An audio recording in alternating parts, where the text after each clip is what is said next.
I was working at with healthcare in Kitchener-Waterloo, and one day one of my coworkers said, she said, my kids go to this great camp.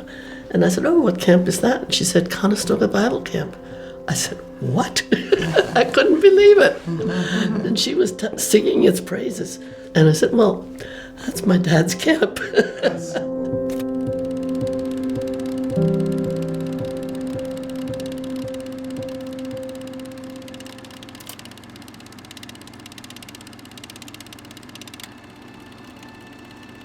I'm Marilyn Martin, and I was here right at the beginning of camp, and then the last, for 16 years, then I drove bus. I'm Eva Martin, and Clarence, my husband, and I were involved in camp for 15 summers.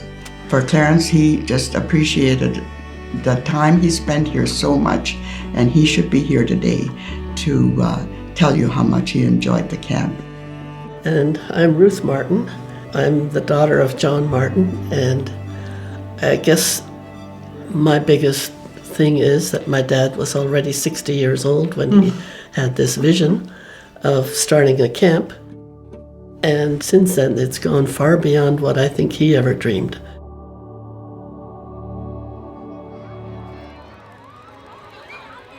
My very first memory of a day camp, I never heard of a day camp until we went to visit Mom and Dad. They were helping at Graphite Bible Camp. Mom was working in the kitchen, Dad was helping with the campers. Then 2 years later, he decided it would be a good idea to have a camp in Waterloo County.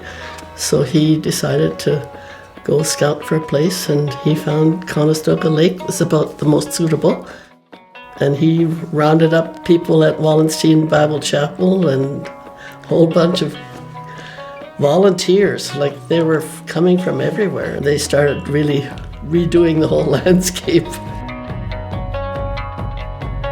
I was with the young people at that time, and we came up to help the one Saturday, and we were burning brush and the bulldozers were going, and yeah, it was a big job. And I remember thinking, how can camp come out of this? Like, it really didn't look that great. Like it's a wilderness. And it looked like a wilderness and kind of a hill. So John had a real vision to be able to think that this is going to be camp. I was here for the very first camp session in July in 1972, and we slept in tent trailers, and the only building would have been the one down by the water, and the back half was the chapel part where the kids would have met. The front part was the kitchen where her mother would have been the cook.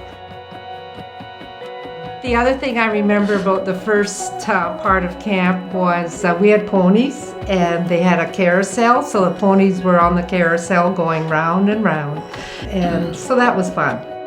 How many kids would you have seen at the start? I'd say maybe 70, something 70 like kids. that. Yeah. But I do remember they didn't have to register, and they would just drive out, and if kids would be waiting at the end of the lane, they'd pick them up. Okay. That would not happen today. When we came on as full-time directors, the buildings were tired. It was almost 20 years old already, and Clarence just seen such a potential here. And so what he did was work at getting all the 6 churches on board to give them what we called a kind of a new interest in the camp. We did the pool and the house, and getting the finances for those 2 were not difficult. People rallied, and they knew it was important to keep the camp going. I remember Clarence constantly fixing a tractor. Just getting reliable equipment seems so tough. Yeah, and one of the counselors had put it into the lake, that old one, but Clarence got it going again after that.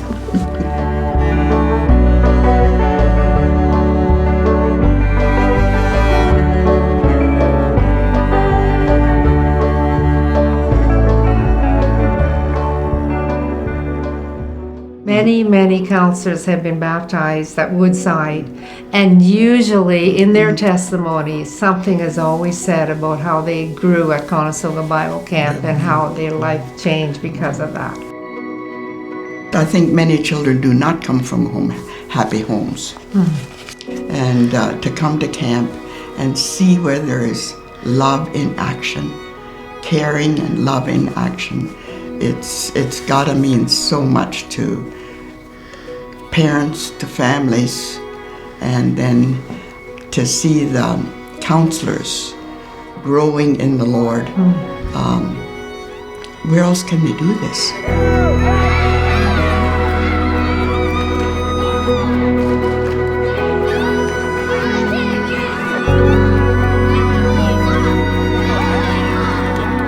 What's something you'd say to the current generation of the camp staff? Anyone who's involved with camp right now, is there any advice you'd have just to keep them inspired?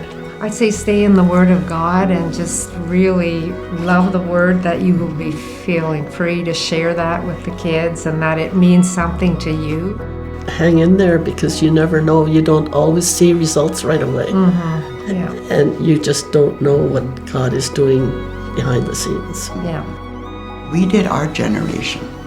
It may look different, but the story of Jesus doesn't change, and the work in their hearts won't change. But there is a new generation, and God is asking you to serve your generation. And so we just pray that you will be able to do it well.